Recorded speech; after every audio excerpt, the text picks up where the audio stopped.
How's it going, everybody? This is Cameron White with White Light Astrology, giving you guys your monthly forecast for December 2018 for Taurus. Whew, all right, Taurus. What do I want to say about this month before we go? Actually, before I even get into that, I've been meaning to say, you definitely, I haven't been really clear about this with my other videos, but with my horoscope videos, you definitely want to watch these from both your sun and your rising sign. I kind of write and, make all these horoscopes from the ascendant, whatever sign I'm talking about. I throw that at the ascendant and I kind of, delineate from there. However, I always recommend watching both from your sun and your rising just to get two different perspectives. Not so much your moon. Maybe if you were born at night, you could watch from your moon, but mostly from the sun and from your ascendant. But anyway, let's get into this month. To kind of bring up a whole theme about this month, to kind of generalize it in a sense. Change is a good word, but that's very vague. I think this month is really just about you being clear, you being much more direct, you taking, I don't want to say action, but moving ahead in a forward way, even though, still moving forward, even though you may not feel like you're ready to move forward. It's like, there's so much change going on, there's so much things that that you're starting, that that you're going into, but this month is really about moving ahead in a way that you may not have foreseen, in a way that you weren't really expecting, or kind of, not expecting, but just moving forward in a way that, I guess wasn't expected, that was a little bit different than you might have thought. And so, I think this month is going to be really interesting for you guys. Starting off, I guess we'll just go ahead and start off on, there's a couple days, the big days, I'll just go ahead and say that. I should have been saying this for my other videos, but the big days are December 1st, December 7th, December 22nd, and those are the three huge days of December. But December 1st being the first one, let's kind of go into it. Oh my God, do I have to sneeze right now? Psych. Anyway, on December 1st, we have Mercury retrograding back into Scorpio. So this is a pretty big deal because as Mercury's been in your 8th house and it's been retrograde, the 8th house, it kind of has a lot of meanings, but the 8th house has to deal with death, rebirth, things changing, things being transmuted, has a lot to do with other people's money, other people's resources, taxes, the government, stuff like that. So as Mercury's been retrograding in your 8th house, stirring up miscommunications with other people's resources, dealing with other people's stuff, dealing with maybe a mental frustration when it comes to change, things not really computing and things not really working the way that you need them to, things aren't connecting the way that you need them to. As as Mercury comes back into Scorpio, he will still be retrograde, but I do believe the scope of the issue will be completely recognized. And as Mercury goes back into Scorpio, this is going into your 7th house of other people, where the 1st house is all about you, the 7th house is about everyone else. And so when you have the 7th house, we're talking about relationships. We're talking about one-on-one relationships and marriage more specifically. It does have to do with dating and stuff like that, but the reason it's marriage is the 7th house is all about law and order too. So marriage being that contract, that defining contract, is definitely like a 7th house thing. But when it comes to relationships, not only with yourself and with other people, but the relationship that you have to, material objects and anything of that nature, Mercury is coming back into your 7th house to give you a very clear scope about your relationship with those things and what specific things that you're looking at and that you are seeing and that you are being clear about seeing, and that's what you're seeing. I can't emphasize that enough. I've been making this analogy in all my other videos, but Mercury in Scorpio is kind of like a sniper.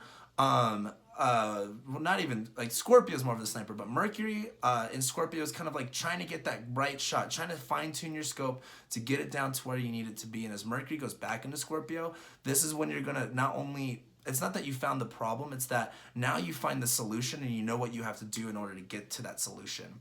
So that is a really big deal. But moving ahead, we also have Mars squaring the sun on the 9th, on the 1st at 9 degrees.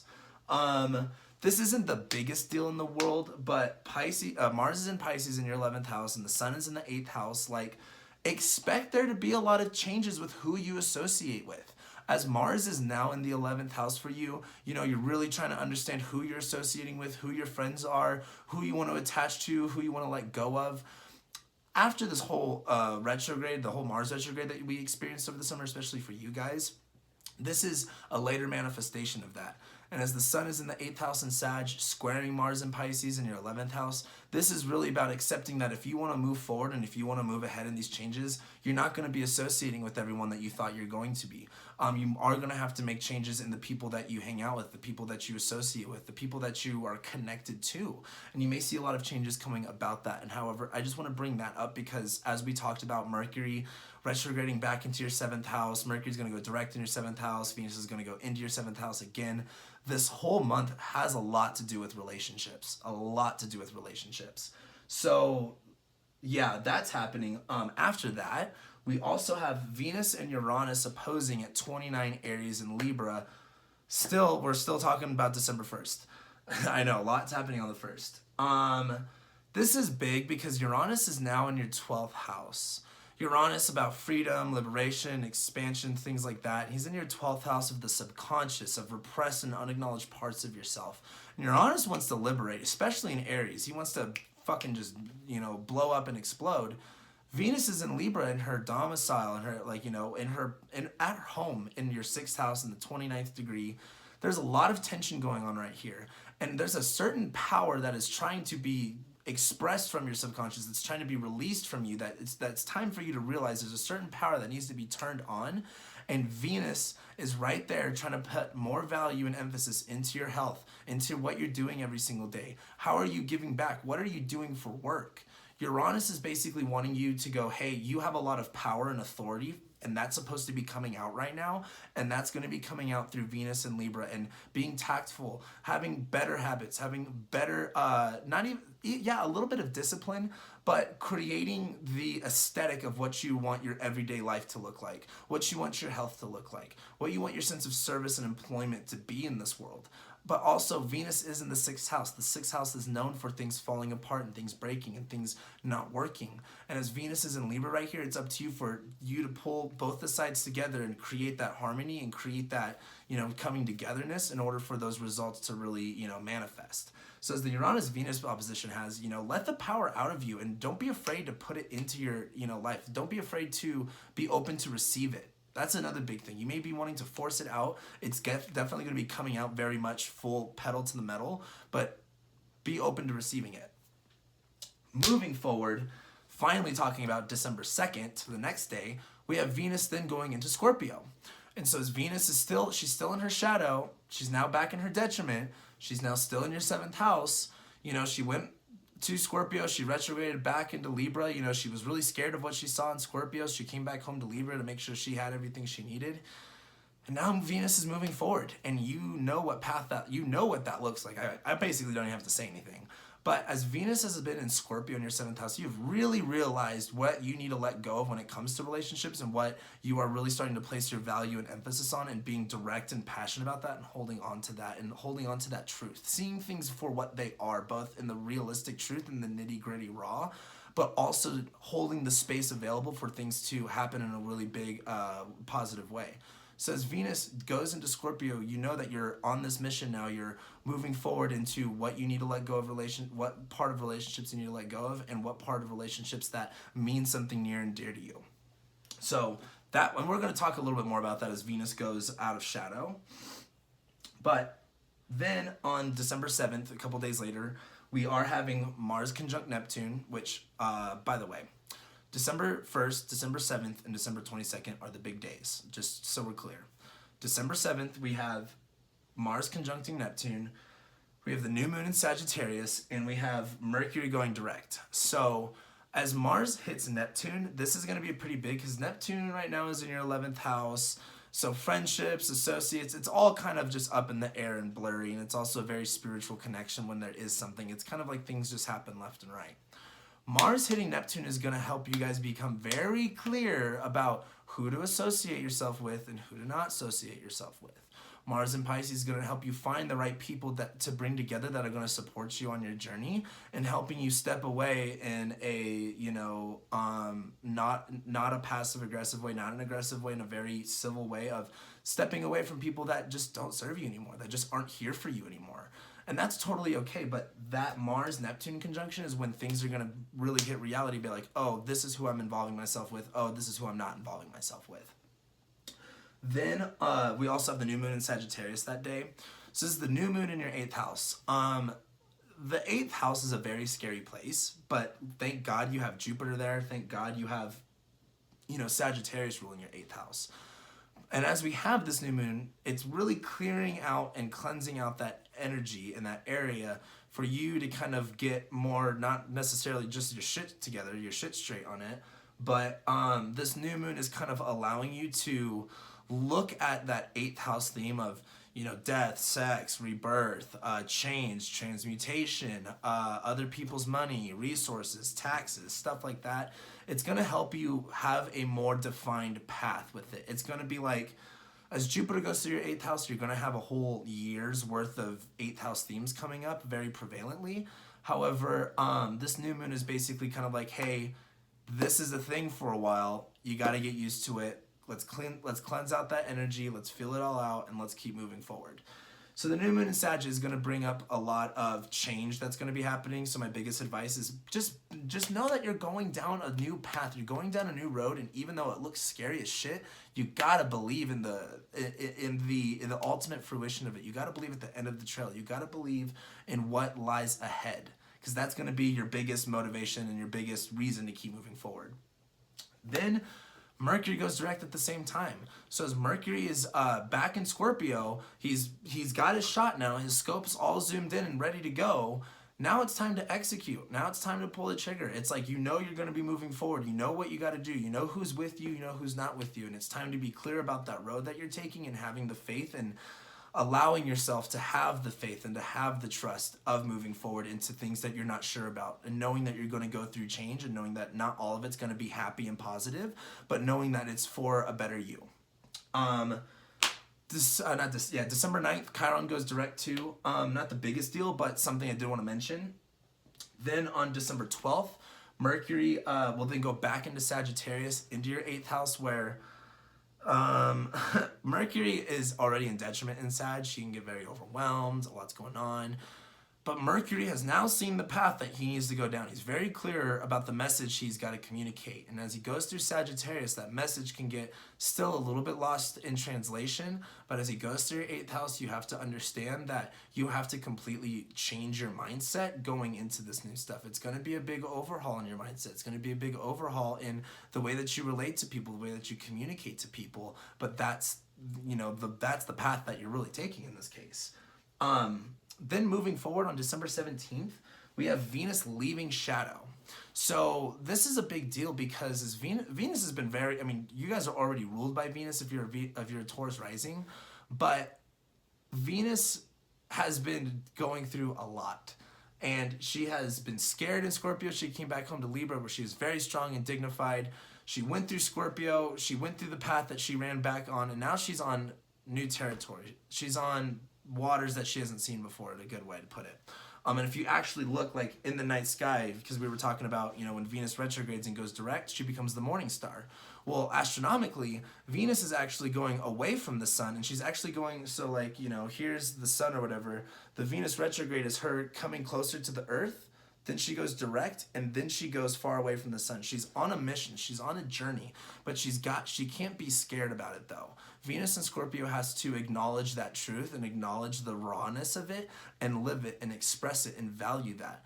Venus in Scorpio is kind of like, nope, I'm not settling for anything less, and this is what I'm clear, and this is what I'm direct about, and this is what I'm initiating. And it's kind of like, Venus just wants to get to Jupiter. Venus just wants to go into Sagittarius, where she can have more fun, but she's got to go through the Scorpio part where she's raw, she's serious, and she's real about what she values about other people, and is real serious about placing that emphasis of value with other people, and is also very serious about taking that away if it's not serving them and if it's not giving anything back.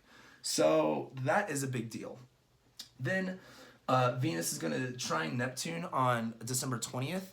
I think this is going to help you guys really get clear and connected with the relationships that you have, and especially the friendships. This is going to help bring those right friendships and connections that you need in your life a lot more presently, and it's going to help you kind of work with what you're working with, or work through what you're working with. Then we start, the 2 days of madness. On December 21st, we have Mercury conjuncting Jupiter. My nose really itches. Sorry, it's been like itching this whole time. Mercury's going to conjunct Jupiter at 9 degrees. And this is really important because as Mercury's been through retrograde, he's been really confused. He's had the wrong message. He's, it's like, having to send the package back to Amazon and, dealing with all of that.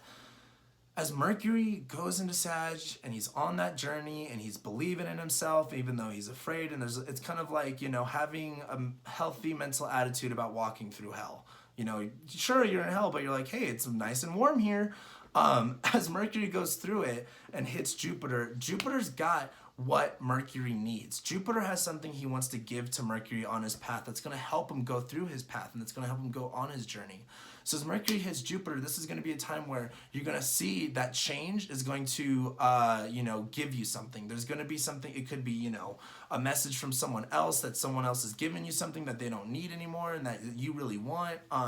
Really, really good stuff, but just know that as Mercury hits Jupiter, this is going to be the time in the month where you're like, all right, I'm getting the stuff I need, I'm getting the stuff I want, let's keep moving forward. I've got everything that I could possibly need. But just know it's not going to last forever. Mercury's still going to get confused, but as Jupiter basically gives Mercury a high five and is like, hey, yeah, this is a scary place, but you're going to get along just fine. Just keep moving forward. Whew. All right, this is a long month. Well, not even a long month. There's just a lot going on. So then, the next day, on December 22nd, we have the Sun going into Capricorn. We have the Moon going into Cancer, which starts the full moon in Cancer. And then we have the Saturn-Pluto conjunction beginning. That's a very, very big deal. The Saturn-Pluto conjunction is only 10 degrees away. They're still at a 10-degree orb, which isn't, they're not right on top of each other yet. But that is a big thing to talk about.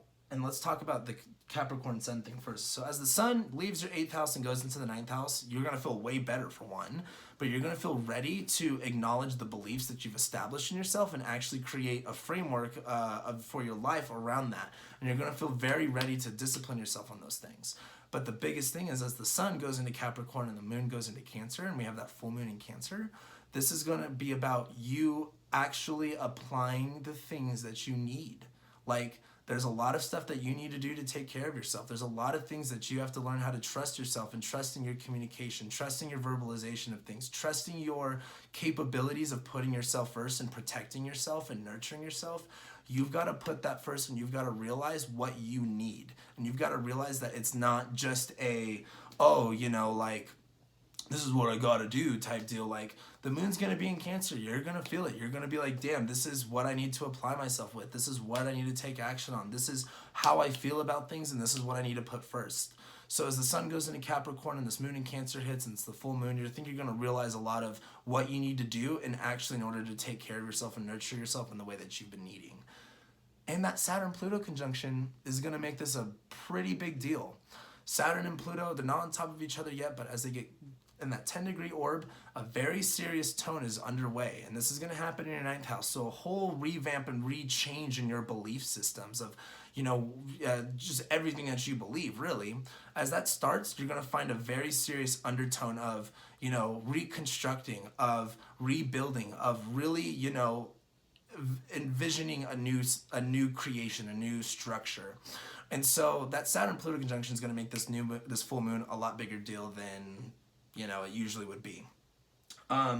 Then after that, on the 24th, we have Mercury leaving shadow and squaring Neptune. So as Mercury's still going through your 8th house and it's squaring Neptune, it's like, I've got all these things, I now have all these things from Jupiter, but it's squaring Neptune. It's kind of like, okay, well, in order to move forward and to do the things that I want, I need other people. Like, you're going to find yourself that you need to associate with people. You need friends. You need allies with you.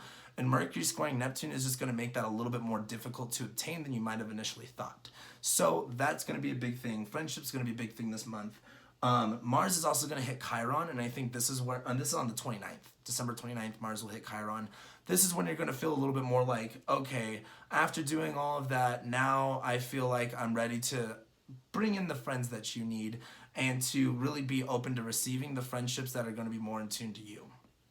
Then after that, it's like Sun-Saturn day, and Mars moves into Aries on January 1st, 2019, and we're off to a huge 2019. So I guess to kind of give my final thoughts on December, I think you guys are really going to understand where your relationship with people is and really how to relate yourself to people. And I think this is going to be just a huge turning point for you guys when it comes to accepting change and going down a new road that you haven't been down before, and realizing that there's a lot of letting go and there's a lot of receiving that takes place in that.